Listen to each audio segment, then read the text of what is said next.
1 jam lebih dekat. Saya sedikit aja dari Pak Kiai. Ini pernah masuk ke dunia politik praktis selama 5 tahun, kemudian memilih untuk keluar dan meninggalkan politik. Kenapa Pak Kiai? Ya, periode pasca Orde Baru, kita akan terjebak pada euforia perubahan. Oke. Dakwah itu memang bisa menjawab segalanya. Yang membuat Anda meninggalkan politik Sebentar, sekarang? saya masih dalam proses itu. Dakwah bisa menjawab segalanya, tapi tidak menyelesaikan segalanya. Dakwah punya kekuatan moral, tetapi perubahan perlu kekuatan struktural. Nah, ada dorongan ingin memberikan sesuatu yang lebih konkret kepada negeri ini melalui kekuatan-kekuatan struktural yang dibangun secara konstitusi, dan itu adalah jalur politik. Ini barangkali satu motivasi utama yang mendorong saya bersama beberapa teman membangun partai politik. Tapi dalam perjalanan kemudian ternyata bahwa yang terberat adalah menghadapi nurani. Sebagai juru dakwah, saya harus menghadapi semua orang dengan kacamata putih. Juru dakwah itu nggak punya musuh, semua orang adalah teman gitu. Yeah. Tiba-tiba saya terjun ke sebuah dunia yang tidak semua kita bisa berpikir seperti itu gitu. Akhirnya kemudian saya menyadari bahwa ini bukan dunia saya. Di panggung politik tiap hari saya berhadapan dengan topeng yang saya nggak tahu itu mukanya apa bukan yang ketemu saya ini. Saya sulit mencari keikhlasan, yang ada cuma kepentingan, loyalitas, semuanya diukur dari sudut kepentingan itu. Gitu. Baik Pak Kiai, dan akhirnya meninggalkan dunia politik. Saya ingin 2 tahun yang lalu saya antar partai yang saya bangun untuk muktamar di Bali, kemudian saya mengundurkan diri dan saya lalu kembali ke habitat. Saya ingin Pak Kiai nanti mengomentari mengenai dai-dai muda yang sekarang sudah banyak bermunculan. Saya undang seseorang dari balik sana.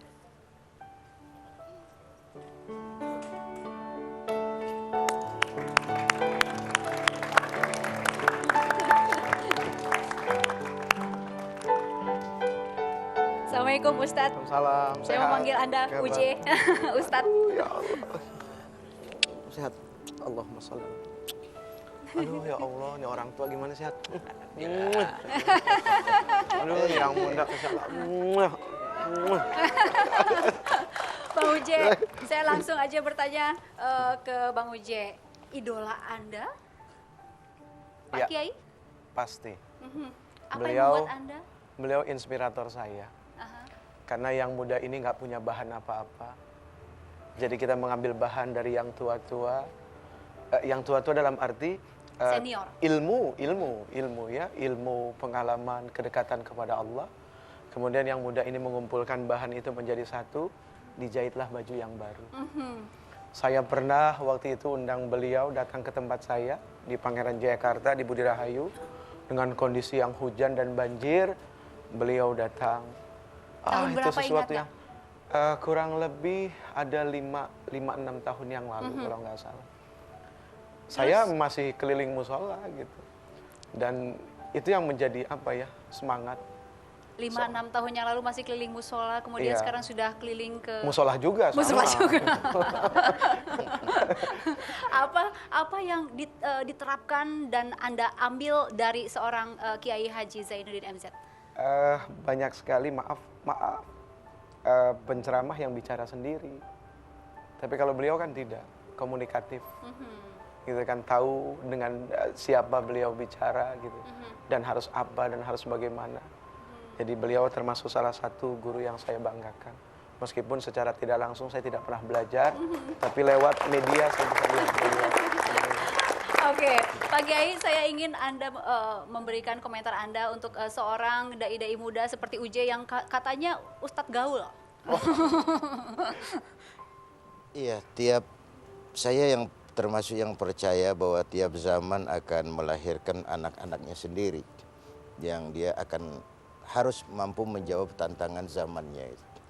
Saya bersyukur, saya bangga dan saya terharu dengan kemunculan Uje, Yusuf Mansur, dan adik-adik kita yang lain.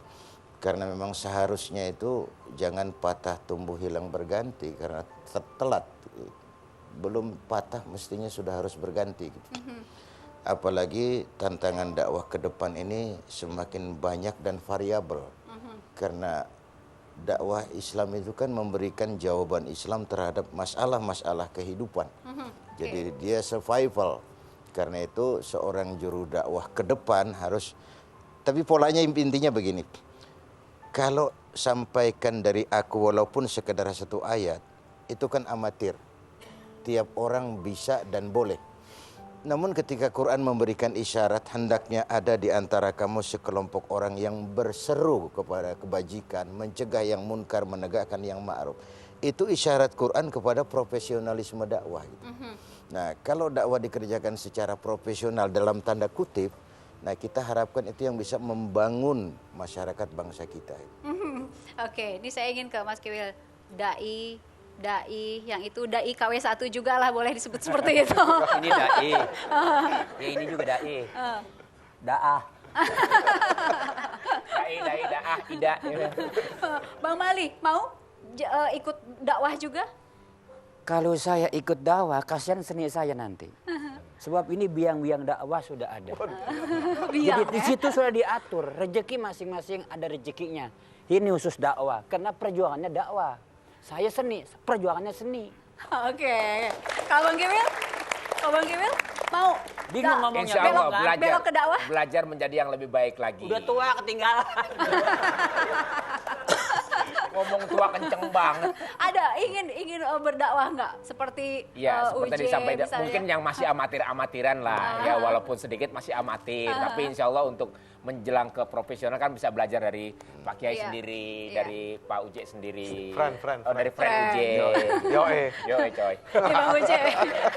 Terakhir nih, saya ingin Anda menggambarkan seorang Kiai Haji Zaiduddin MZ dalam sebuah kalimat. Ini terakhir, silakan. Ya, bagi saya beliau tidak pernah hilang dari kancah dakwah. Meskipun sebagian orang mengatakan setelah beliau terjun ke politik maka habislah beliau, siapa bilang? Tidak. Apakah beliau, apakah A'agim setelah kasus poligami? Bagi saya tidak. Karena mereka tidak boleh hilang. Mereka adalah inspirasi kami yang muda-muda. Dari sanalah kami lahir. Dan dari merekalah kami belajar. Dan dari keikhlasan, ketulusan, dan lapang dada serta doa mereka, kami seperti ini. Oke. Nah, baik, sampai di sini 1 jam lebih dekat bersama Kiai Haji Zaiduddin MZ. Kita jumpa lagi pekan depan. Tetapi sebagai penutup, boleh saya minta Kiai Anda memberikan dakwah singkat 1 menit, 2 menit kepada yang sedang menyaksikan terkait kondisi Indonesia saat ini. Silakan Kiai. Iya. Pertama kita baru selesai pemilu, baik legislatif maupun pilpres. Yang kita harapkan kepada rakyat bangsa kita, pertama tentu mereka sudah jadi pemilih yang cerdas. Yang kedua tetap mampu menjaga semangat kebersamaan. Bahwa komitmen demokrasi kita siap berbeda tapi tidak untuk berpecah belah. Kemudian yang kedua, buat yang terpilih, sudah waktunya memenuhi janji-janji kampanye, memenuhi amanat dan harapan umat. Saya khawatir kalau yang terpilih ini misalnya tidak punya komitmen, Baik. sehingga akhirnya mengecewakan kembali rakyat. Baik. Saya kira itu harapan kita. Yang kedua, dengan maraknya terorisme belakangan ini, setiap kita dituntut untuk meningkatkan kewaspadaan, tapi dengan tetap komitmen bahwa tidak ada agama yang apapun yang bisa diidentikan dengan terorisme. Baik. Jadi, Baik, terima kasih Kiai. Senang berbincang dengan Anda semua. Sampai di sini 1 jam lebih dekat. Kami jumpa lagi pekan depan. Sampai jumpa.